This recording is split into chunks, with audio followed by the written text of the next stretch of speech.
चूरू में 2 दिन से रुक रुक कर बारिश का दौर जारी। सड़कों पर नाव चली। मौसम विज्ञान केंद्र ने किया येलो अलर्ट जारी। चूरू जिले में पिछले 2 दिनों से रुक रुक कर हो रही बारिश ने आमजन का जीवन अस्त व्यस्त कर दिया है। सोमवार को हुई जोरदार बरसात के बाद शहर की कई सड़कें दरिया बन गई। चेजारा मोहल्ला, झारिया मोरी, Chandni Chowk, PWD rest house के पीछे जैसे निचले इलाकों में बारिश के बाद मंगलवार को भी पानी भरे रहने से लोगों को परेशानी का सामना करना पड़ा। हालात इतने बिगड़े कि सड़कों पर नाव तैरती नजर आई और बच्चे जल भराव में खेलते दिखे। कई जगह घरों और दुकानों में पानी घुस गया, जिससे सामान भीग कर खराब हो गया। बारिश ने किसानों की चिंता भी बढ़ा दी है।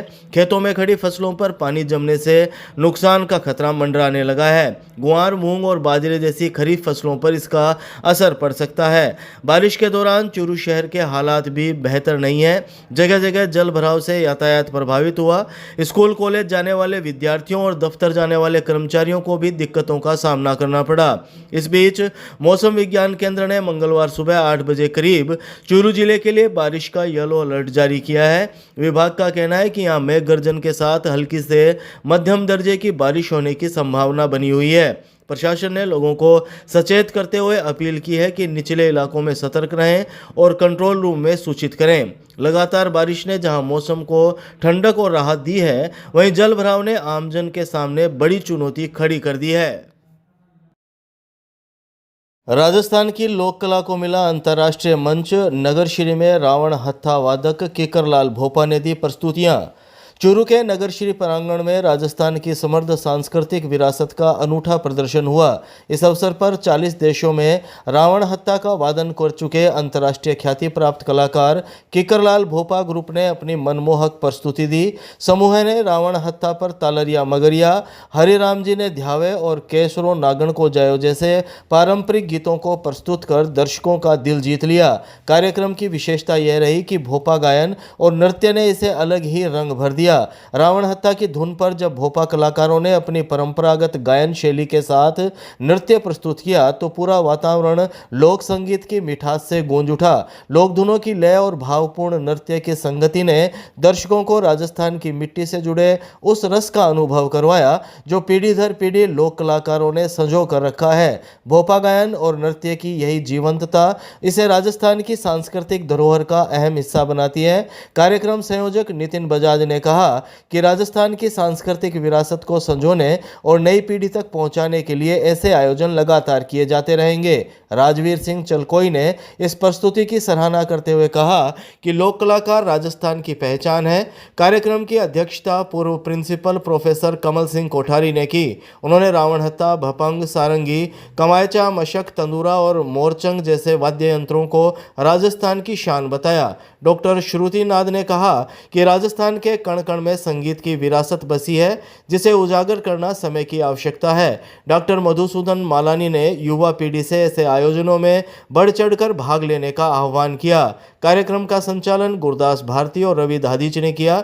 यह आयोजन न केवल लोक वाद्य और गायन का उत्सव था, बल्कि राजस्थान की धड़कनों में बसते भोपा गायन और नृत्य की जीवंत झलक भी थी।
ब्लॉक कांग्रेस कार्यालय मंडेलिया हाउस में हुई कांग्रेस की मीटिंग। सेवा दल यंग ब्रिगेड अध्यक्ष को सौंपा गया नियुक्ति पत्र।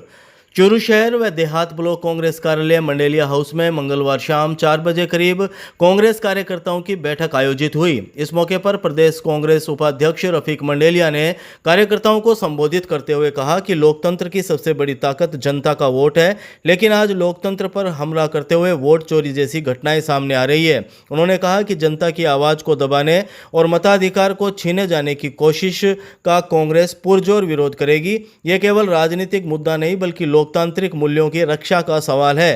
कार्यक्रम में चूरू जिला कांग्रेस सेवा दल यंग ब्रिगेड अध्यक्ष बने गौरव शर्मा का अभिनंदन किया गया।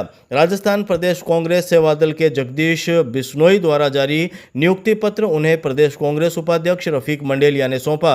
मंडेलिया ने कहा कि राहुल गांधी की सोच के अनुरूप सेवा दल में युवाओं को अधिक जिम्मेदारी दी जा रही है और गौरव शर्मा युवाओं को सेवा दल से जोड़कर संगठन को मजबूती देंगे। इस अवसर पर भाजपा छोड़कर कांग्रेस में शामिल हुए बजरंग भाटी, सचिन शर्मा, अनुज मीणा, अनुराग शर्मा, हिमांशु गुर्जर, रौनक गुर्जर आदि का कांग्रेस परिवार में स्वागत किया गया।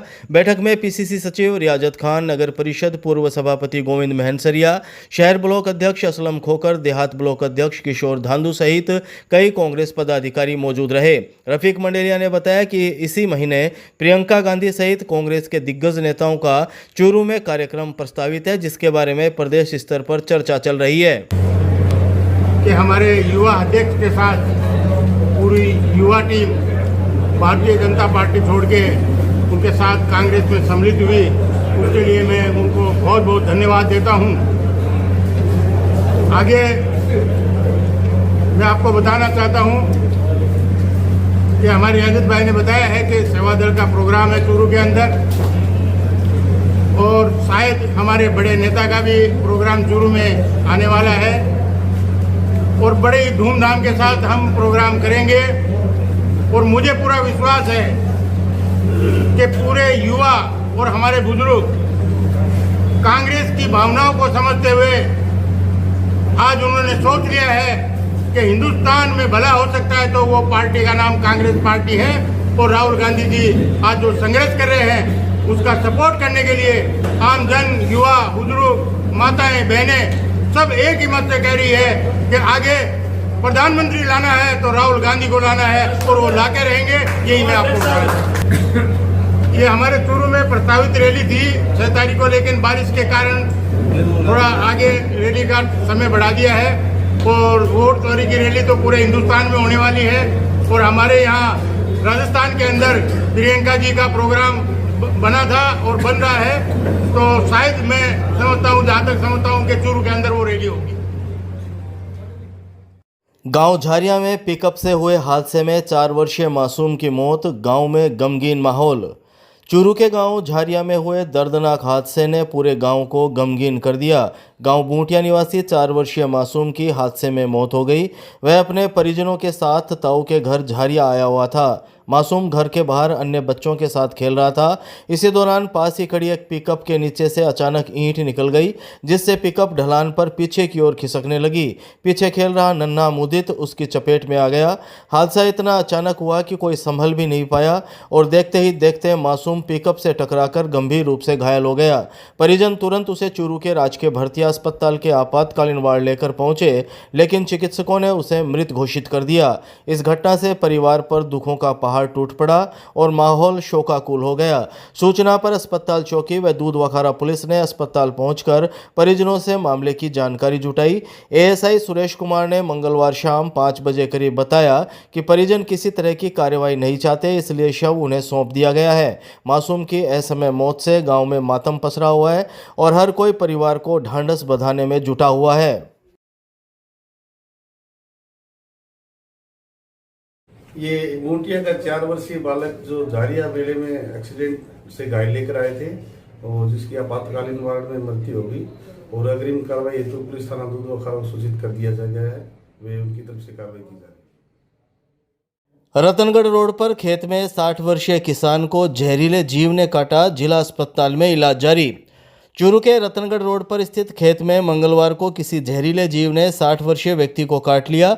घटना के बाद परिजनों ने तत्काल उसे जिला अस्पताल पहुंचाया, जहां उसका उपचार जारी है। सूचना के बाद अस्पताल चौकी पुलिस ने मामले की जानकारी जुटाई। अस्पताल चौकी पुलिस से शाम 4 बजे करीब मिली जानकारी के मुताबिक परिजनों ने बताया कि वार्ड संख्या 24 लोहिया कॉलेज के पीछे रहने वाले 60 वर्षीय नबी बख्श खेत में बाड़ करेला तोड़ रहे थे।